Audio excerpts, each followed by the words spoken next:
Hello all, let's discuss the episode 2 of the Ultimate Girls Trip. Before we do so, let me join this conversation about the whereabouts of Londie London. Where is Londie London? Because for episode 1, we all saw all the cast, including Londie London Park for Jamaica. But still now, we are yet to see her join the ladies the at the villa where the show is happening. And I think people have this conversation. A lot of people are like of the opinion that probably she wants to make a grand entrance and all of that, but for me, I find myself asking, why? Why is she taking time to join? At the point, I want to believe, at the point, I was thinking probably maybe she did not really join the show when every other cast of the show started. Probably, that situation where she joined them like few days after and all of that. And I felt like if she had joined them few days after, production should have not show us when she packed for the trip. You get at least videos of when she's packing should be coming the episode where we get to see her. But I think it's production and them doing what they know how to do best. Let us just kind of stay calm and see how it's play out, so we get to understand if probably she joined them later, or probably some certain factors really did not make her get there, get to the location or to the villa the very day every other cast of the show we're there. So let's discuss this episode. And for me, if I would describe this episode in 3 words, I think I would describe it as being funny. It's not so chaotic. Funny. I think funny. That would just like kind of tell it all. It's a very funny episode for me because Mel did it for me in the part that she was like her explanation was just so ridiculous to me. I find it funny. I find it like it's obvious that this thing is not adding up. That is how I perceived this episode. And Christall going to like Christall is just so chaotic. Christall is a chaotic cast right from franchise, Real Housewives of Joburg. Then getting to see her here, I don't think there have been anything different. And Crystal is just that interesting blend on the show, which just give you the is it villain I call it, or like that person who seems to be victimized, and she also glorify it. She also make it seem as though it is way more than what it is for real. So let us just start this conversation. And I'm starting with where this episode started from, and it started with the dinner. And Londie, I said Londie, oh my god, LeJoy or Letabo and Christall was still there trying to make clarity about what really happened. So the dinner ended when Liz asked if Christall was looking at her or if she was looking for at Letabo. And I think for me, I don't know, I found myself so confused to believe that Liz was being ridiculous or she just wanted to ridicule Crystal, because I thought it was just like a genuine question. She was just so confused to what was really happening, and that's how I felt like. Do you guys think maybe Liz was trying to be ridiculous to Crystal? Because I know everybody know if you've seen season, you should know that having lazy eye had been a conversation in our season.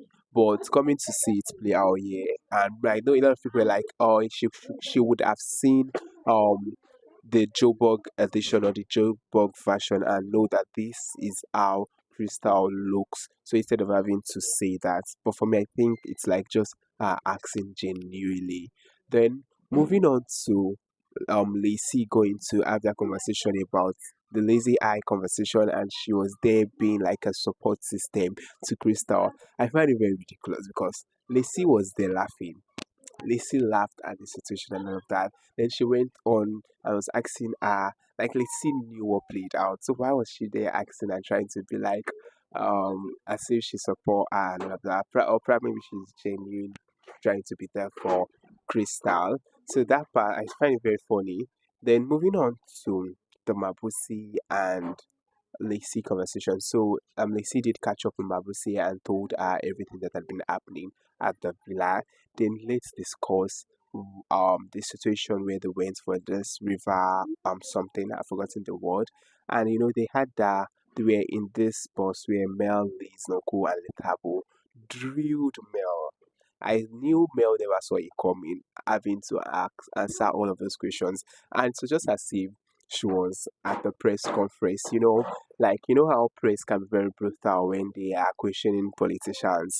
That's is how it was for Mel because Letabo was not backing down and Letabo was like given the brilliant and necessary questions. Likewise, not cool.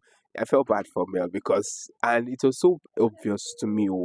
To me, I do not really have so much knowledge about the Tammy Taylor drama, Happy, and all of that. But I knew while I was watching the season 1 of the Mommy Club, it was a conversation where Happy did discuss something like that or something. But I know I've actually had an idea, but I never know kind of in-depth knowledge about it. But to me, with the way Mel was trying to explain a lot of that, it was obvious to me that something is not adding up. This does not seem true. That is how I perceived it.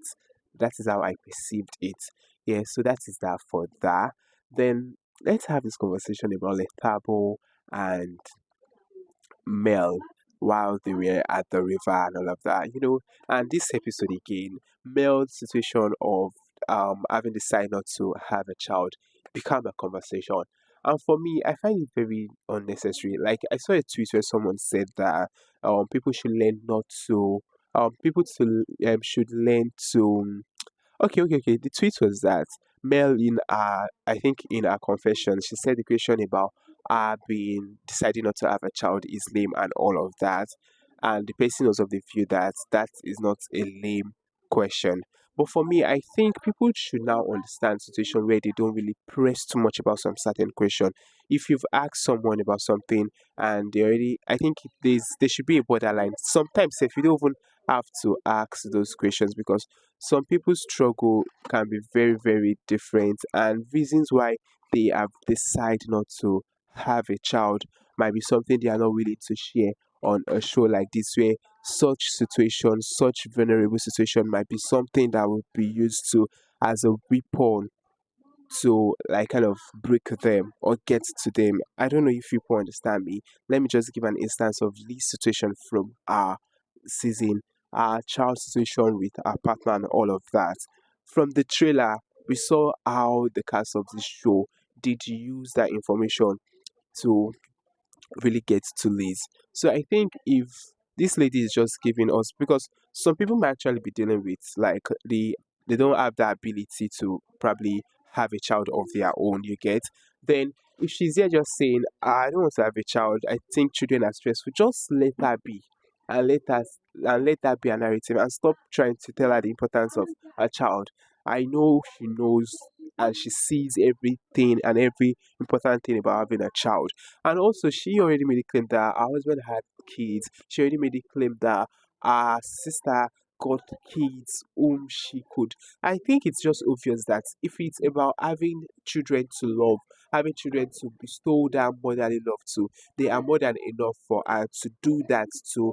They are more than enough for her to connect with. So I think people are stressing too much on this conversation because Noku did have this conversation also last episode, and I just feel like people should let this woman rest. Let her rest for crying out loud. So I think that is that. Then let us talk about Christall and Bev at the dinner before the end of this episode. I think Christall and Liz, yes.